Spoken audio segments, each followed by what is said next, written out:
Assalamualaikum warahmatullahi wabarakatuh. Alhamdulillah, wassalatu wassalamu ala rasulillah wa ala alihi wa ashabihi wa mawalah, amma ba'du. Abnai hafizakumullah, naltaki fi hadha درس العقيدة، ونحن ما زلنا نتكلم عن التوسل. بعد أن تكلمنا عن القسم الثاني من التوسل وهو التوسل المشروع، ففي هذا اللقاء إن شاء الله نتكلم عن القسم الثاني وهو التوسل البدعي. Anak-anakku yang semoga senantiasa dijaga oleh Allah Rabbul Alamin, sebelumnya kita sudah membahas tentang tawassul yang masyru' atau tawassul yang disyariatkan. Maka pada kesempatan ini kita akan membahas tentang bagian yang kedua, wahwa at-tawassul al-bid'i. Lakin qabla an naqra,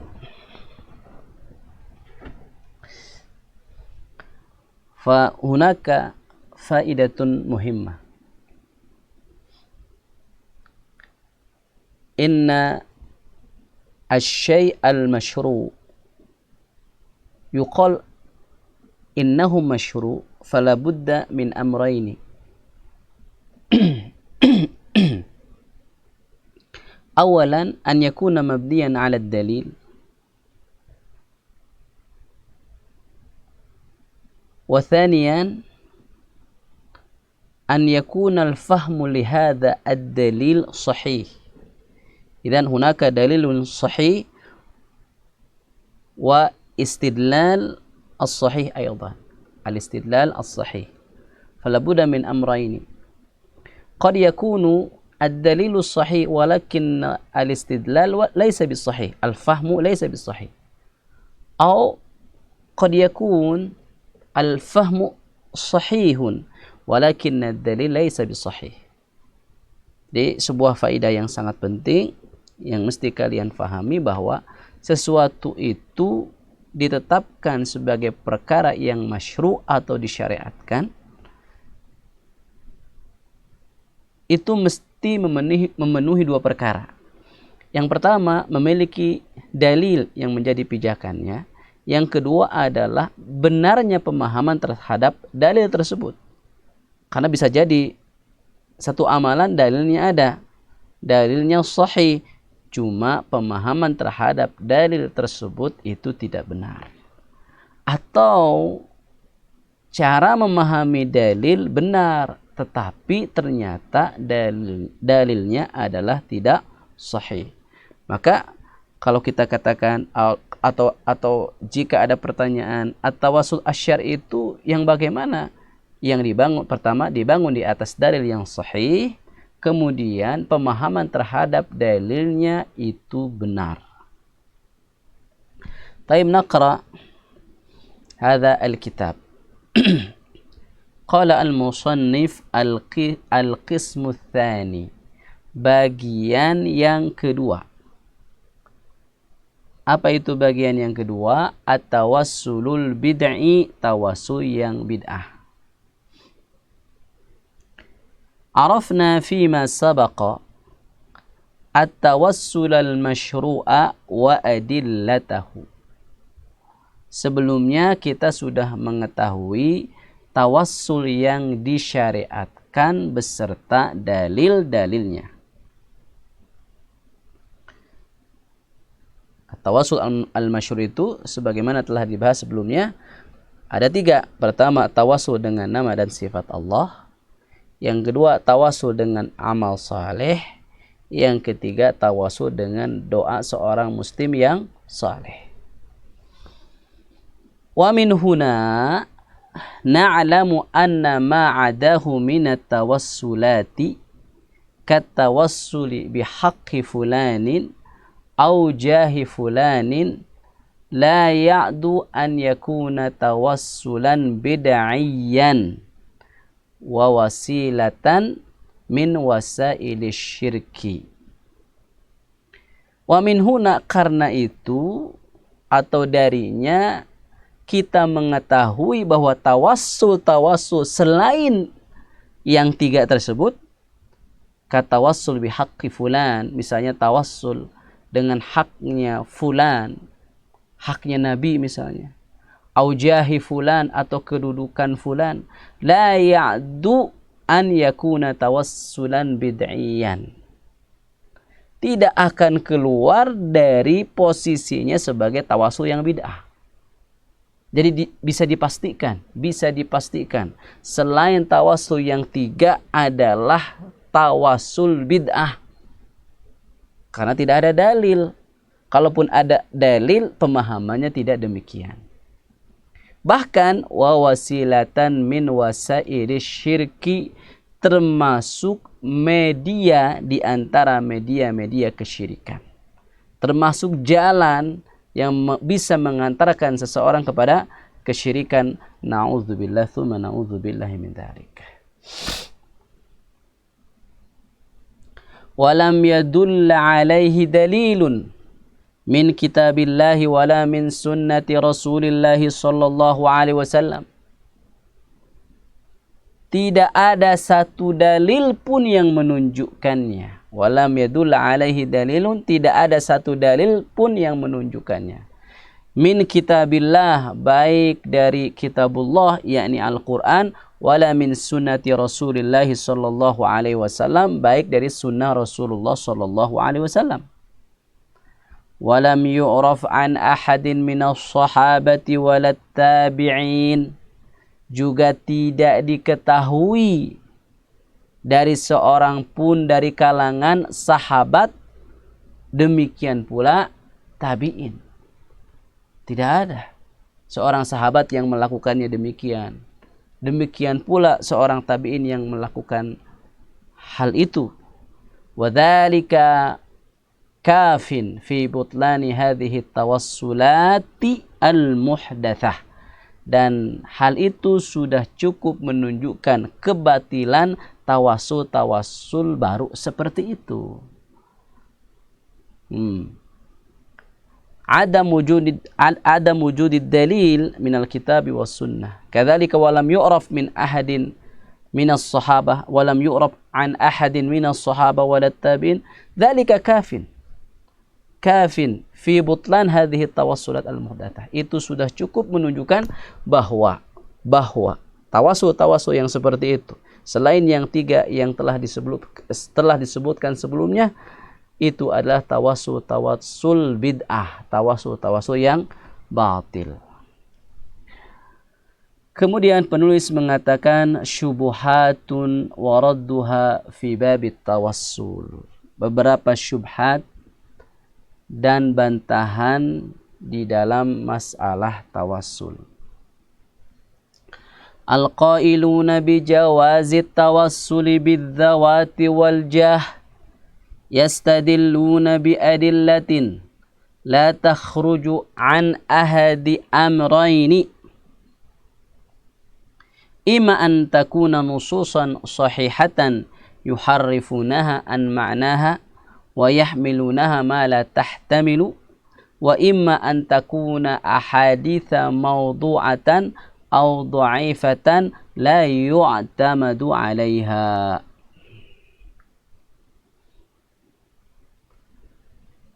Al-qailun, orang-orang yang mengatakan bijawazit tawassuli, dengan bolehnya bertawassul, orang yang mengatakan bolehnya tawassul, bidzawati wal jah, dengan zat atau kedudukan, atau apa? Kedudukan. Yastadilluna, mereka berdalil, bi adillatin, dengan dalil-dalil, la takhruju an ahadi amroini, yang tidak keluar dari dua kemungkinan. Orang-orang yang berdalil bolehnya tawassul dengan jah atau zat seseorang itu tidak keluar dari dua kemungkinan. Kemungkinan pertama, ima an takuna nususan sahihatan, bisa jadi nasnya atau dalilnya sahih. Yuharrifunaha an ma'naha, tapi mereka rubah dari makna semestinya. Wa yahmilunaha ma la tahtamilu, dan mereka fahami dengan makna yang tidak terkandung dalam hadis tersebut. Ini kemungkinan pertama, ya, orang yang berdalil tentang bolehnya bertawassul dengan jah, kedudukan, atau zat Nabi atau zat siapa saja, itu tidak keluar dari dua kemungkinan. Kemungkinan pertama, dalilnya sahih, tapi mereka rubah dan mereka pahami dengan makna yang tidak terkandung dalam dalil tersebut. Wa imma, atau bisa jadi antakuna ahaditha maudhu'ah, bisa jadi hadis-hadisnya adalah hadis palsu, au dhaifatan, atau minimal hadis dhaif, la yu'tamadu 'alaiha, yang tidak bisa dijadikan sandaran. Jadi sebagaimana sebelumnya tadi dijelaskan bahwa sesuatu itu dianggap masyru', disyariatkan, dibenarkan dalam agama, itu membutuhkan dua perkara. Pertama, dalil yang sahih. Yang kedua, pemahaman dalil yang benar. Oleh karena itu, maka orang yang berdalil tentang bolehnya tawassul dengan jah atau dengan zat seseorang, itu tidak keluar dari dua kemungkinan. Bisa jadi hadisnya sahih, tapi pemahamannya tidak benar. Atau bisa jadi pemahamannya benar, tapi dalilnya palsu atau minimal dhaif yang tidak bisa dijadikan sandaran. Baik. Contoh orang yang bertawassul dengan jah, misalnya jah Nabi SAW adalah kalimat dalam sholawat, Ya Rabbi bil Mustafa baligh maqasidana. Ya Rabbi, ya Allah, bil Mustafa, dengan Nabi, maksudnya dengan kedudukan Nabi. Baligh maqasidana, sampaikanlah maksud-maksud kami. Ini tawassul dengan jah atau kedudukan Nabi SAW. Wa hadza ma yajuz, ini tidak boleh. Kemudian wa bayanu dzalika kama yati, penjelasannya adalah sebagai berikut.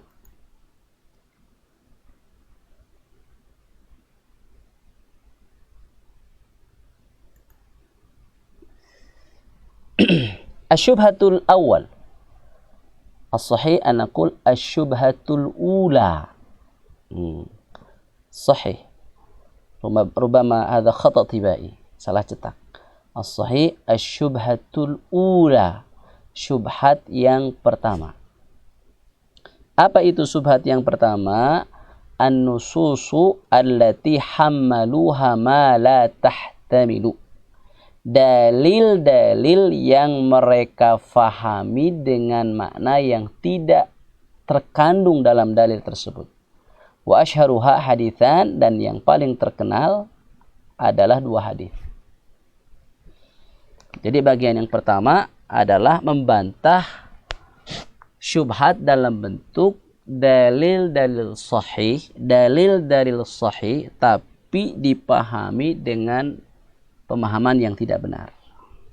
Beliau berikan contoh dua hadis.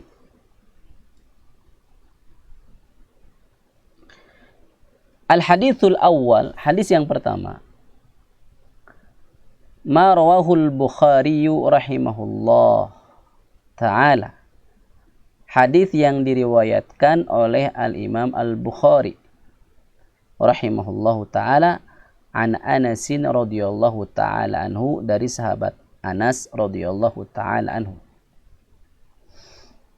anna Umar ibn al-Khattabi kana idza qahatu istasqa bil Abbas ibn Abdul Muttalib radhiyallahu ta'ala anhu faqala Allahumma inna kunna natawassalu ilaika binabiyyina fatusqina wa inna natawassalu ilaika bi ammi nabiyyina fasqina qala fayusqaun.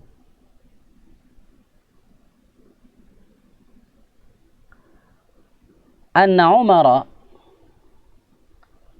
sesungguhnya Umar ibn Khattab, idza qahatu, ketika ditimpa, dilanda kekeringan, istasqa bil Abbas ibni Abdul Muttalib, memohon kepada Al-Abbas agar berdoa minta diturunkan hujan. Faqala Umar berkata, Allahumma ya Allah, inna kunna natawassalu ilaika binabiyyina. Ya Allah, dulu kami bertawasul kepadamu dengan nabi kami. Berarti di sini tawasul dengan doa orang saleh. Akhirnya engkau menurunkan hujan. Wa inna natawassalu ilaika, dan kami sekarang bertawasul kepadamu bi'ammi nabiyyina, dengan paman nabi kami, fasqina, maka turunkanlah hujan. Qala fayusqaun, kata Anas, akhirnya diturunkanlah hujan. Baik.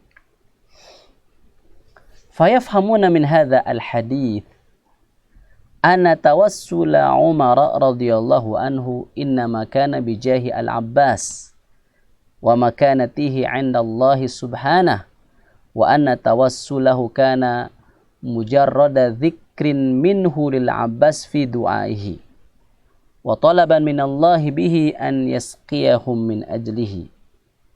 Wa qad aqarrahu as-sahabatu 'ala dhalik fa afada bi za'mihim ma yadda'una min jawazi tawassuli bi dhawati as-salihin wa jahihim.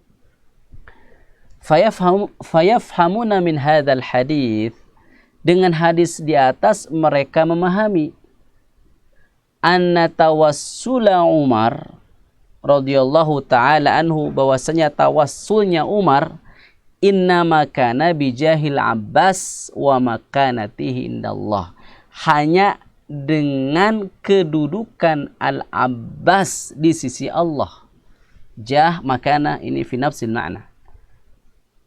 Jadi Umar bertawassul kepada Allah hanya dengan apa? Dengan jah atau kedudukannya Al-Abbas di sisi Allah. Wa anna tawassulahu, bahwasanya tawassulnya Umar kana mujarrada dzikrin minhu lil Abbas fi du'aihi, hanya dengan menyebut nama Al-Abbas dalam doanya. Itu yang dipahami oleh mereka. Wa talaban minallahi bihi an yasqiyahum min ajlihi, dan mohon kepada Allah agar Allah menurunkan hujan min ajlihi, karena jahnya siapa? Al-Abbas. Wa qad aqarrahu as-sahaba ala dzalik, dan para sahabat mengakui hal itu, menetapkannya.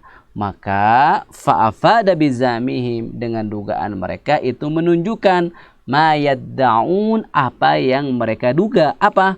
Min jawazit tawassul, tentang bolehnya bertawassul bidzawatis salihin wa jawahihim, dengan zatnya orang-orang soleh dan kedudukan mereka. Jadi Umar bin Khattab kan tadi bilang, Allahumma inna kunna natawassalu ilaika bi nabiyina fatasqina wa inna natawassalu ilaika bi ammi nabiyina fasqina, faqala fayusqaun. Jadi difahami oleh mereka, Umar bin Khattab itu bertawassul hanya dengan menyebut nama Al-Abbas. Dengan seperti itu berarti prakteknya Umar bukan minta doa kepada Al-Abbas, tapi cukup dengan menyebut nama Al-Abbas, bertawassul kepada Allah dengan jah atau kedudukan Al-Abbas. Seperti itu. Ya, itulah yang mereka pahami. Dan karena pemahamannya seperti itu, mereka simpulkan bahwa boleh bertawassul dengan jah, kedudukan atau zat seseorang, yakni orang-orang saleh. Kaifa naruddu ala dzalik? Bagaimana kita membantahnya? Insyaallah pada pertemuan selanjutnya akan kita bacakan. Wa hadzal istidlal mardudun min khamsati wujuh. Cara berdalil seperti ini tertolak dari 5 sisi. Insyaallah kita akan bacakan pada pertemuan-pertemuan selanjutnya. Hada ma astati an nufidakum wa la'allakum tafhamuna hada dars jayidan. Subhanakallahumma wa bihamdik asyhadu an la ilaha illa anta astaghfiruka wa atubu ilaik.